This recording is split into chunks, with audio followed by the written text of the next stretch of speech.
Embarking on an official road trip from Pretoria, South Africa, to Botswana was far more than just an adventure for me. It exposed me to profound revelations about the country. I was accompanied by two South African employees, Mr. Babadoo and Joshua, who drove me to Botswana. Joshua was young and talkative, while Mr. Babadoo was a quiet, older gentleman. Before sunrise, we embarked on our journey in an SUV, surrounded by the cloak of night. We made a brief stop at McDonald's to fuel up with breakfast sandwiches, orange juice, coffee, and water.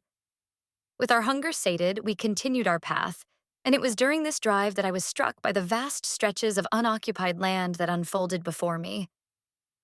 I couldn't comprehend why the government didn't allocate some of this enormous land to impoverished Black South Africans.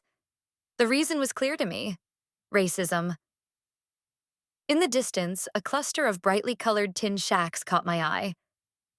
I turned to Joshua and asked him about those structures. He explained that it was Soweto, an acronym for Southwestern Townships, where a tragic uprising had once occurred.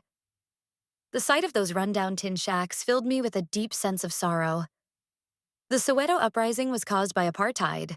Schools were separate for Black and white students, and the education received in the schools for Black students was mediocre. When it was decided that Afrikaans, a language developed from the Dutch spoken by early settlers, would be used as the language of instruction in all schools, the students in Soweto protested. They were already receiving a lesser education, but with instruction given in Afrikaans, they would learn even less, as it was not their native language. Thousands of Black students protested on June 16, 1976, for the right to a better education.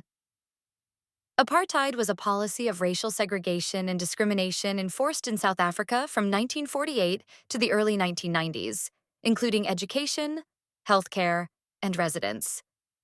Observing the living conditions of Black South Africans was a stark reminder of racial housing discrimination, which was comparable to the housing projects where I was raised in the United States. As we continued our journey, we encountered vast grasslands engulfed in flames on the side of the roads.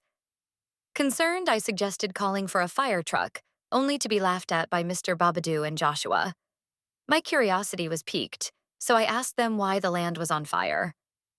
They told me that these controlled fires were intentionally set to stimulate new grass growth or manage the development of thorny scrub. Witnessing the vast expanse of land ablaze left me utterly awestruck. During our drive, Joshua turned to me and referred to me as colored. Puzzled, I asked him what he meant by that term. He explained that it meant I was a Caucasian woman. I corrected him, saying that I was a light-skinned African-American woman with the skin tone of a Caucasian woman. I went on to explain that my father is a dark-skinned African-American man, and my light skin tone comes from my Caucasian grandfather, who married my dark-skinned grandmother. I shared with him that my African-American community often marginalizes me, and my darker-skinned family members sometimes harbor resentment towards me because of my lighter skin color. I was unaware of the racial classification system in South Africa. The road trip illuminated the stark realities of housing and educational discrimination, as well as the pervasive issue of colorism, giving me a deeper understanding of Black South Africans' ongoing struggles. It also revealed their unique method of burning grass to manage the growth of thorny scrub across vast grasslands.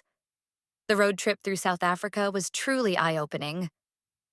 You've been listening to Mia Z. Edwards' Diaries. New stories arrive daily, except Sundays, my rest day. Until then, stay inspired.